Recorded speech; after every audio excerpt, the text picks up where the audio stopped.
Bonjour et bienvenue dans cette nouvelle vidéo. Aujourd'hui, j'avais envie de vous parler de mes 10 habitudes pour rester productive.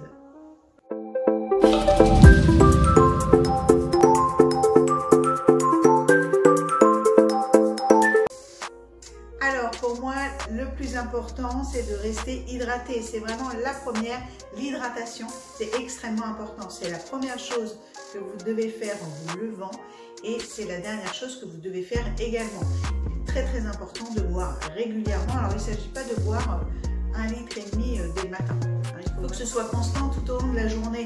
Alors remplissez-vous un verre et faites en sorte de boire très régulièrement tout au long de la journée. Personnellement, j'ai un verre d'eau sur ma table de nuit et je le bois dès que je me lève. Et ensuite, je continue de m'hydrater comme ça tout au long de la journée pour arriver à plus ou moins 2 litres d'eau par jour. Ça va dépendre de votre corpulence. Plus vous êtes mince, moins vous avez besoin de boire de l'eau et plus vous êtes volumineux et plus vous avez besoin de boire de l'eau. Pour ma part, on est plutôt sur 2,5 litres. Voilà, c'est pour ça qu'on dit que le minimum c'est 1,5 litre, mais ça peut aller jusqu'à 3 litres en fonction de votre corpulence. Ça dépend vraiment de chacun. Le plus important, ça reste de boire. Dites-vous qu'au minimum, il faut que ce soit 1,5 litre et c'est déjà pas simple aujourd'hui, surtout avec les masques, c'est plus difficile de boire. Dès que vous avez l'occasion, essayez de boire. Au départ, j'avais même mis une application sur mon téléphone qui me permettait d'avoir une petite alarme pour penser à boire en fait et à m'hydrater. Mais vous pouvez aussi le faire avec des réveils, hein, ça marche tout aussi bien. L'idée, c'est d'avoir un reminder pour penser en fait à votre place, parce que quand on est pris comme ça dans le métier d'agent immobilier, je sais à quel point voilà, c'est prenant et on a tellement de choses à penser que boire c'est pas forcément ce qui nous vient en premier, mais là voilà, avec votre portable, avec la technologie, ça vous permet d'avoir quelque chose qui pense pour vous. Le principal voilà, c'est de boire tout au long de la journée. Ça va avec, mais ce sera le deuxième point pour moi, ça va être la nutrition. Faites attention à ce que vous avalez. Tout ce que vous allez ingérer va être votre carburant et c'est bien de cela qu'il s'agit. Ça va vraiment dépendre, donner ou pas votre énergie. Plus vous allez manger gras, moins vous serez dynamique et moins vous aurez d'énergie. Alors pour rester productif, il faut bien déborder l'énergie et avoir tous les nutriments et les vitamines nécessaires pour durer toute la journée, parce que je peux vous parler de toute l'organisation possible et inimaginable, mettre tout en place, mais si vous êtes fatigué, si vous n'avez pas l'énergie, vous n'y arriverez pas. Donc c'est vraiment la base. L'hydratation en premier, first, et ensuite la nutrition. Faites bien attention. Évitez de manger donc évidemment tout ce qui est fast-food, tout ce qui est préparé. Faites attention également aux additifs. Essayez de manger le plus naturellement possible. Mettez des légumes à tous vos repas, c'est extrêmement important. Les puristes, notamment Olivier Roland, prennent même des légumes le matin. Voilà, moi je ne suis pas là. Je peux dans un smoothie mettre des épinards, des courgettes, oui. Mais manger une petite salade de brocoli, ouais, j'en suis pas là. Mais voilà, si vous voulez vraiment vous dépasser, ça passe aussi par la nutrition. Et je dirais que ça commence même par la nutrition, plus que ça passe aussi. C'est vraiment la base. Si vous ne maintenez pas votre corps dans une forme optimale, vous n'arriverez pas à vous dépasser. En troisième position, ça va être de se lever tôt. Personnellement, je me lève à 6h30 tous les matins. Alors, vous ne le savez peut-être pas, mais j'ai 2 garçons qui sont maintenant grands. Ils ont 17 et 14 ans. Malgré tout, j'aime bien avoir un temps pour moi avant qu'ils se lèvent. Alors, ils se lèvent plus tôt qu'avant, malheureusement. Le temps est plus court. Moi, j'ai pas réussi à me lever plus tôt, mais l'idée, c'est d'avoir au moins 1 heure pour vous à consacrer à votre développement et à votre bien-être. Après, dans cette heure, vous pouvez faire beaucoup de choses. Vous pouvez l'utiliser soit pour ranger votre maison, soit pour vous organiser, soit pour vous préparer pour la journée. Personnellement, c'est ce que je fais. Donc, ce sera mon 4e point, ça va être la méditation. Je médite en moyenne 10 minutes par jour. C'est vrai que je ne suis pas à une demi-heure, mais déjà 10 minutes, ça permet de mettre le cerveau en pause. Quand on est chef d'entreprise et agent immobilier, ou même maman, ça suffit. On a une charge mentale très importante. Il faut penser à énormément de choses dans la journée sans rien oublier. cerveau. Voilà, donc offrez 10 minutes de pause à votre cerveau, ça permet de l'optimiser, de faire un petit reset avant de commencer une journée à fond, et ainsi optimiser aussi le cerveau, c'est très important, et la concentration. La méditation a énormément de bienfaits, mais pour moi, pour ma part, ce que je recherche le plus, c'est l'effet de la concentration. Parce que voilà, la charge mentale est très importante, et pour rester vraiment concentré, ne rien oublier, j'ai trouvé cette technique qui a été extrêmement bénéfique pour ma part. Alors ensuite, ce qui va être important, c'est d'organiser la journée. Moi, j'aime bien regarder ce que j'ai comme rendez-vous aujourd'hui pour essayer de prévisualiser mentalement en fait ma journée, comment optimiser et comment m'organiser au mieux. C'est-à-dire, si par exemple j'ai plusieurs rendez-vous, j'essaye sur le chemin de faire des choses aussi que j'ai besoin de faire dans ma journée. Je ne sais pas moi, si j'ai rendez-vous chez un client et que je passe devant la poste, eh bien je n'oublie pas de prendre mon courrier pour pouvoir le déposer en même temps. Voilà, essayer d'optimiser en fait mes trajets pour ne pas avoir à faire des allers-retours, mais bien un parcours tout au long de la journée qui va me permettre de gagner vraiment des précieuses minutes et d'optimiser mon temps. Mais ça, je peux le voir que si j'ai une vision complète de ce que j'ai à faire dans ma journée, donc aussi bien dans les rendez-vous et qu'également dans les tâches que j'ai à accomplir. Ensuite, pour les gros projets, moi j'essaye de me fixer 3 choses qui doivent être impérativement faites avant que je finisse ma journée. Ça me permet vraiment de rester au top de mes priorités et de toujours avancer sur tous les gros projets. L'organisation va vraiment être la clé de la productivité, à combiner bien sûr avec la performance de votre corps et de votre esprit.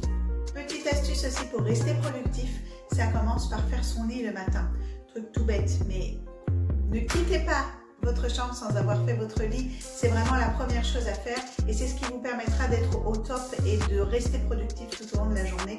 C'est la première chose à faire. Vous ne pouvez pas avoir une journée productive sans au moins avoir fait votre lit le matin. Si vous n'êtes pas capable de faire votre lit le matin, vous ne pourrez pas être au top pour vos clients et pour votre société. Autre point extrêmement important, ça va être de vous accorder des pauses tout au long de la journée. Vous ne pouvez pas rester concentré 8-10 heures dans une journée en étant au top, c'est impossible. C'est physiquement pas possible. Il faut absolument que vous vous accordiez des pauses, faites des temps de travail d'1 heure et prenez au moins 5 minutes de pause. Faites une autre activité. Une pause ne veut pas dire inaction.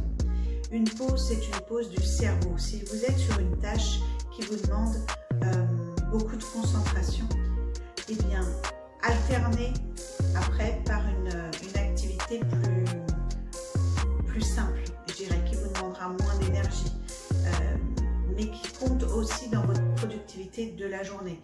Personnellement, par exemple, je travaille beaucoup le soir de chez moi, qui me demande beaucoup de concentration. Eh bien, je me lève et je vais lancer une lessive. Je reste dans l'activité, mais faire une lessive, ça ne me demande absolument pas de concentration. Évidemment, on fait ça vraiment presque les yeux fermés. Faire les activités telles que ranger, faire le ménage, personnellement, ça me vide le cerveau, ça me permet de faire mes petites pauses. Mais vous pouvez aussi vous étirer, marcher, boire un verre d'eau, pourquoi pas, aller discuter avec un collègue, aller discuter avec vos enfants, passer un coup de fil à un client. Si vous êtes sur quelque chose qui vous demande énormément de concentration, allez discuter avec un client, faites un petit peu de relationnel, ça vous permettra de faire une pause sur votre cerveau. La pause n'est pas forcément, il ne faut pas se l'imaginer comme un moment d'inaction, c'est faux. On arrive à un autre point qui est essentiel pour moi pour rester vraiment productif tout au long de la journée et je dirais même tout au long de la semaine en général et pour rester dans l'action, ça va être de concentrer mes tâches de travail. Comme je vous l'ai dit tout à l'heure, quand je pars en déplacement, eh bien j'essaye en même temps de faire toutes mes autres tâches que j'ai en extérieur. Je concentre toutes mes actions par catégorie. C'est-à-dire quand je suis par exemple devant l'ordinateur, eh bien je vais en profiter pour faire tout ce que j'ai à faire devant l'ordinateur. Envoyer des mails, eh bien je vais envoyer tous les mails d'un coup. Je vais travailler par bloc en fait de travail. un blog, pof, je suis devant l'ordinateur et je m'en occupe. Un autre blog, je suis en déplacement et je fais tout ce que j'ai à faire en extérieur. Et notamment, par exemple, je me suis pris un blog là pour filmer des vidéos YouTube et je suis à ma 3e vidéo. Voilà, je travaille. Le plus dur, c'est de s'y mettre. C'est de préparer c'est de préparer le matériel, d'ouvrir l'ordinateur ou autre. Donc, si vous concentrez en fait votre travail et que vous travaillez par bloc, comme ça, vous gagnez du temps sur les petites mises en place. Voilà. Notamment, ça marche aussi bien sûr pour les visites. Essayez de concentrer vos visites dans une même maison, dans le même temps. Je ne vous parle pas de porte ouverte, c'est pas très français. Mais si vous avez une visite, si vous avez plusieurs clients pour la même maison, essayez de les concentrer dans le même moment. Nous, on fait ça beaucoup pour les locations et on prend les rendez-vous à une demi-heure d'intervalle, mais on bloque une après-midi. Et on fait tous les clients et comme ça, c'est loué dans l'après-midi. Et on a évité 10 ou 15 allers-retours sur la propriété. On gagne du temps pour nous, mais on gagne aussi du temps pour le client. Au lieu de lui prendre plusieurs après-midi comme ça et que ça traîne en longueur, on concentre tout sur une seule et même après-midi. Lui, ça lui fait aussi gagner du temps de préparation de sa maison, puisqu'on sait tous que les maisons ne sont pas nickel en permanence. Ça demande un petit peu de préparation avant de visiter. Eh bien, il le fait qu'une seule fois. On fait, nous, un seul aller-retour et à la fin, le bien est loué. Le dernier point, et non des moindres, ce sera pour moi de diviser les gros projets en plusieurs petits projets. Si vous avez vraiment quelque chose d'incroyable à faire, moi je ne sais pas, vous avez envie d'écrire un livre, c'est évident que vous n'allez pas écrire le livre en une journée. Mais par contre, si vous vous dites, j'écris un paragraphe tous les jours, eh bien au bout d'un moment, vous allez avoir un chapitre, puis 2, puis 3, puis un livre. C'est ça qui compte. Ce qui compte, c'est d'être dans l'action chaque jour. Chaque jour, vous devez avancer un petit peu. Il ne faut surtout pas aller vous coucher sans rien avoir fait pour votre avenir. Sinon, votre avenir ressemblera à votre présent. C'est très philosophique, mais c'est vrai. Si vous n'avancez pas un petit peu tous les jours, vous serez au même point dans 10 ans. Même si ça vous paraît infime, ne serait-ce que d'en faire un petit peu tous les jours, et bien à la fin de la semaine, vous êtes déjà à 7 paragraphes. Si on reprend l'exemple du livre, mais ça marche pour tout. Là, par exemple, je fais une vidéo c'est pas grand chose, mais petit à petit, une plus une plus une, ça devient une chaîne et c'est comme ça qu'on arrive à faire vraiment quelque chose de gros et d'important et qu'on arrive à finaliser des gros projets qui nous tiennent à cœur. Alors voilà, mon plus gros conseil, ce serait de rester dans l'action en permanence en fait. Comment être productif? Eh bien, il faut être dans l'action en permanence, faire des petites tâches. Même si ça vous paraît ridicule sur le moment, imposez-vous au moins, dites-vous, je vais au moins en faire 1 minute de ça. Le plus dur, bien souvent, c'est de s'y mettre. Si vous vous dites, je vais au moins faire cette petite tâche, vous allez forcément, une fois que vous êtes dedans, en fait, vous allez forcément en faire un petit peu plus et ça fait l'effet boule de neige. Et si vous forcez à faire un petit peu tous les jours, c'est là qu'on arrive à de très grandes choses. Voilà, pour résumer, il faut être dans l'action tous les jours, toutes les semaines, ne pas vous coucher sans avoir fait quelque chose d'important pour votre avenir. Et comment garder cette énergie? Eh bien, en prenant soin de votre corps. Et comment on prend soin de notre corps? C'est en buvant et en faisant attention à ce qu'on mange. Donc voilà, j'espère que ces petits conseils vous seront utiles, que surtout vous les mettrez en application.